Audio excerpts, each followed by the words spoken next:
வரைக்கும் நான் இந்த கல்யாணத்துக்கு சம்மதிக்க மாட்டேன். எனக்கு நீங்க துரோகம் பண்ணிட்டீங்க.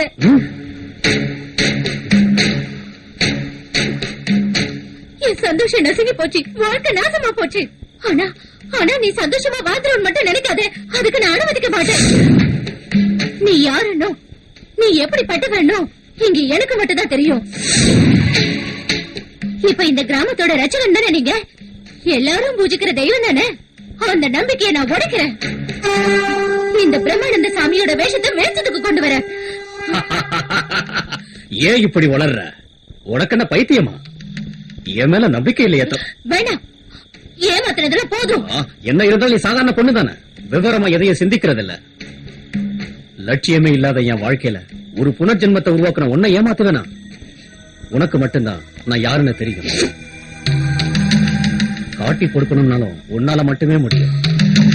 இதெல்லாம் யோசிச்சுதான் நான் வேறொரு பொண்ணை தேர்ந்தெடுத்தேன். எதுக்காக தெரியுமா? மத்தவங்க மனசுல சந்தேகத்தை ஏற்படுத்தக்கூடாதுன்னா. இந்த கிராமத்துல எனக்கு தங்குறதுக்கு இடம் கொடுத்த உன்னை தேர்ந்தெடுத்திருந்தா யாரும் நம்பியிருக்க மாட்டாங்க.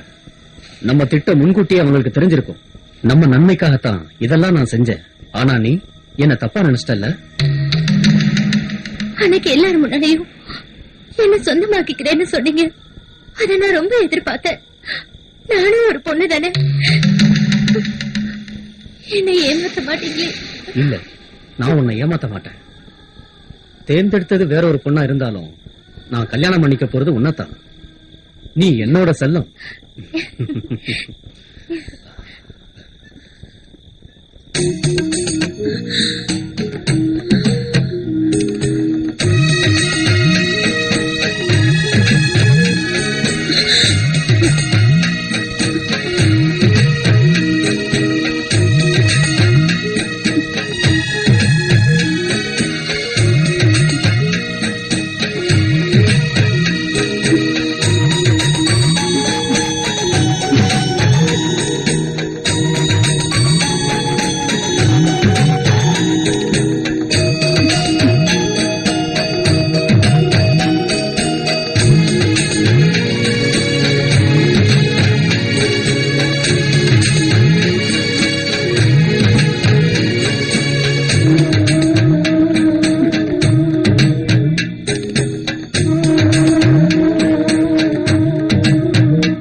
Yes.